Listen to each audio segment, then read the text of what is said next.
ಒಬ್ಬ ಹೆಂಗಸು ಎಷ್ಟು ದಿನ ಸಂಭೋಗ ಮಾಡದೇ ಇರಬಹುದು? ನಿಮ್ಮಲ್ಲಿ ಹಲವರನ್ನು ಈ ಸಮಸ್ಯೆ ಕಾಡುತ್ತಾ ಇರಬಹುದು. ಸಂಭೋಗ ಮಾಡದೆ ಇಷ್ಟು ದಿನ ಆಯ್ತು, ಆದರೂ ನನ್ನ ಹೆಂಡತಿ ಇದರ ಬಗ್ಗೆ ಏನು ಹೇಳುತ್ತಿಲ್ಲವಲ್ಲ, ಅವಳಿಗೆ ಇದು ಇಷ್ಟವೇ ಇಲ್ಲವೇ ಅನ್ನಿಸುವಂತಾಗಿರಬಹುದು. ಹೌದು, ಒಬ್ಬಳು ಹೆಣ್ಣು ಎಷ್ಟು ದಿನಗಳ ಕಾಲ ಸೆಕ್ಸ್ ಮಾಡದೇ ಇರಬಹುದು ಅಥವಾ ಅವಳಿಗೆ ಅದರ ಅವಶ್ಯಕತೆನೇ ಇಲ್ಲ ಅನ್ನೋದು ಇವತ್ತಿನ ವಿಷಯ. ಬನ್ನಿ ಸ್ನೇಹಿತರೆ, ಈ ವಿಷಯದ ಬಗ್ಗೆ ಸಂಪೂರ್ಣ ಮಾಹಿತಿಯನ್ನು ತಿಳಿಯೋಣ.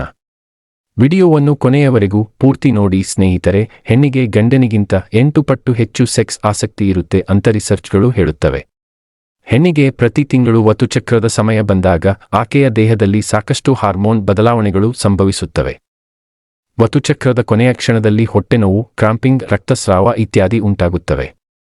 ಈ ಸಮಯದಲ್ಲಿ ಆಕೆಯ ಮೂಡ್ ಚೇಂಜ್ ಆಗುತ್ತದೆ. ಅಲ್ಲದೆ ಯೋನಿಯಲ್ಲಿ ಬಿಗಿತ ಉಂಟಾಗುತ್ತದೆ.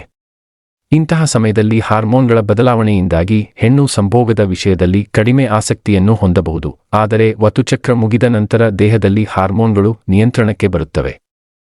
ಆಗ ಹೆಣ್ಣಿಗೆ ಮತ್ತೆ ಆಸಕ್ತಿ ಆರಂಭವಾಗುತ್ತದೆ. ಈ ಸಮಯದಲ್ಲಿ ಆಕೆ ನಿಮ್ಮೊಂದಿಗೆ ಬಹಳ ಪ್ರೀತಿಯಿಂದ ಇರುತ್ತಾಳೆ ಹಾಗೂ ನಿಮ್ಮಿಂದ ಸುಖವನ್ನು ಬಯಸುತ್ತಾ ಇರುತ್ತಾಳೆ. ಇನ್ನೊಂದು ಮುಖ್ಯವಾದ ವಿಷಯವೆಂದರೆ ಸಂಭೋಗ ಅನ್ನೋದು ಹೆಣ್ಣಿಗೆ ಮಾನಸಿಕವಾಗಿ ಕನೆಕ್ಟ್ ಆಗಿರುತ್ತದೆ. ಆದರೆ ಗಂಡಿಗೆ ಅದು ಫಿಸಿಕಲ್ ಕನೆಕ್ಟ್ ಆಗಿರುತ್ತದೆ. ಹೆಣ್ಣಿಗೆ ಹಣದ ವಿಚಾರ, ಮನೆಯ ಪರಿಸ್ಥಿತಿ, ಗಂಡನ ಪ್ರೀತಿ ಇತ್ಯಾದಿಗಳ ಮೇಲೆ ಸಂಭೋಗಾಸಕ್ತಿ ನಿರ್ಧಾರವಾಗುತ್ತದೆ. ಹೆಣ್ಣಿನ ಮನಸ್ಸು ಖುಷಿಯಾಗಿದ್ದಾಗ ಮಾತ್ರ ಆಕೆ ಸಂಭೋಗದಲ್ಲಿ ಆಸಕ್ತಿ ವಹಿಸುತ್ತಾಳೆ. ಆದರೆ ಗಂಡನಿಗೆ ಹಾಗಿಲ್ಲ. ಒಬ್ಬ ಗಂಡ ಹೆಣ್ಣಿನ ದೇಹ, ಆಕೆಯ ಮೈಮಾಟ, ಸೌಂದರ್ಯ ನೋಡಿ ಆಕೆಯೊಂದಿಗೆ ಸಂಭೋಗ ಮಾಡಲು ಬಯಸುತ್ತಾನೆ. ಸುಮಾರು 40 ವರ್ಷದವರೆಗೆ ಇರುವ ಸ್ತ್ರೀಯರಿಗೆ ಸರಿಸುಮಾರು 2 ವಾರಗಳ ತನಕ ಸೆಕ್ಸ್ ಮಾಡದೆ ಇದ್ದರೆ ಯಾವುದೇ ಸಮಸ್ಯೆ ಇರುವುದಿಲ್ಲ. 15 ದಿನದ ನಂತರ ಆಕೆ ನಿಮ್ಮನ್ನು ಸಂಭೋಗದ ವಿಷಯದಲ್ಲಿ ಪ್ರಶ್ನೆ ಮಾಡಬಹುದು. ಅಲ್ಲದೆ ಇಂಡೈರೆಕ್ಟ್ ಆಗಿ ಸಂಭೋಗಕ್ಕೆ ಒತ್ತಾಯ ಮಾಡಬಹುದು. ಇನ್ನು 2 ತಿಂಗಳು, 3 ತಿಂಗಳು ಸಂಭೋಗ ಮಾಡದೇ ಇದ್ದರೆ ಹೆಣ್ಣಿನ ಯೋನಿ ಭಾಗದಲ್ಲಿ ಡ್ರೈನೆಸ್ ಆಗುವುದು, ಮೂಡ್ ಚೇಂಜ್ ಆಗುವುದು, ಕೋಪ ಬರುವುದು ಮುಂತಾದ ಸಮಸ್ಯೆಗಳು ಕಾಣಬಹುದು.